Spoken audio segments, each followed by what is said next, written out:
It was 2023, the kind of year where you're just grinding to make ends meet. From morning until noon, I was working retail at a local department store.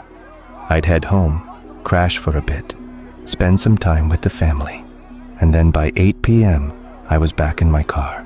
I was doing a mix of Uber and DoorDash, usually not getting back home until 1 a.m. There's a weird kind of peace to delivering food that late at night. Plus, people tend to tip a lot better. One night, around 12:45 a.m., an order pops up. The payout was huge.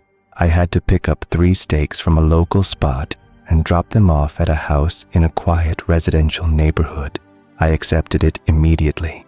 When I pulled up to the address, the first thing I noticed was the street lamp right in front of the property. It was flickering, blinking on and off. I grabbed the food, walked up to the porch, and rang the bell. A middle-aged guy opened the door, handed me a crisp $25 bill for a tip, took the food, and went back inside. He closed the door before I could even get the word "thanks" out of my mouth. Now, here is where it gets weird. The next night, at exactly 12:45 a.m., the exact same order pops up. I go to the same house. The street lamp is still flickering. The same guy answers, hands me another $25 tip, and shuts the door. I know there were other drivers in the area, but somehow, for 11 days straight, I got that exact same order. 11 days, same 3 steaks, same flickering light, same $25 tip, and then nothing. For about 2 weeks, the orders completely stopped. Until one night, an order comes in for that same address, but this time, it wasn't under the name Harry.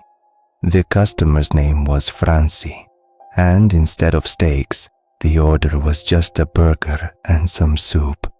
I pulled up to the house. The street lamp was still flickering, which made no sense. Public Works usually fixes city lights within a couple of days here. I rang the bell. A middle-aged woman answered. She had already tipped in the app, but instead of taking the food, she insisted I come inside and eat the burger. I politely tried to decline, but she wasn't taking no for an answer. Honestly, she seemed desperate, so I stepped inside. She sat at the table eating her soup and watched me eat the burger. Then, out of nowhere, she asks, "Could you drive me to Cedar Grove Cemetery? I'll pay you well. You won't have to worry about a thing." Cedar Grove is about an hour and 15 minutes away. I agreed. On the way out, she actually stopped at that same restaurant and bought 3 steaks and some flowers. I kept glancing at her in my rearview mirror. She was quietly crying the entire ride.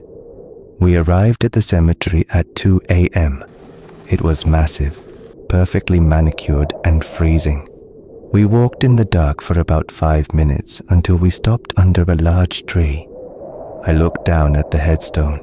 It read, Adonis Harry, born October 25th, 1971, died June 11th, 2018.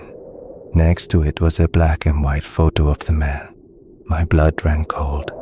My brain couldn't process it. If he died in 2018, how was I delivering food to him for 11 days straight in 2023? How did a dead man physically hand me $25?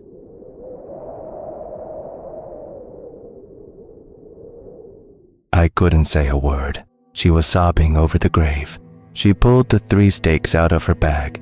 She put one on the grave, kept one for herself, and handed the 3rd one to me. Harry loved steak. She whispered, "It's his birthday today. It used to be just me, him, and my mother eating together. But his business partner murdered him in 2018, and my mother passed away last year.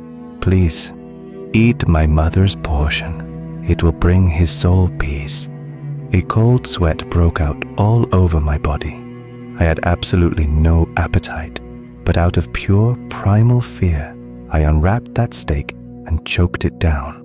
On the drive back, I finally told her what had been happening to me. She was stunned. She told me she had been having vivid dreams of Harry begging for a steak. And the craziest part? When I dropped her off at her house, the street lamp wasn't flickering anymore. It was perfectly fine. She paid me double my usual rate, and I went home. If the story ended there, I'd be fine. But the next night, the nightmare started. Harry was in them. He would pin me down, furious, screaming in my face, "You aren't family. Why did you eat my family's food?" He would choke me until I woke up gasping for air. My wife was terrified. A few days later, I was driving home late. It was 1:15 a.m. I randomly glanced up at my rearview mirror, and I saw him. He was sitting in the back seat of my car. His clothes were soaked in blood. One of his eyes was a mess of gore, like he had been shot point blank in the face. In a raspy, guttural voice, he growled, "I tipped you. Why did you eat my family's food?"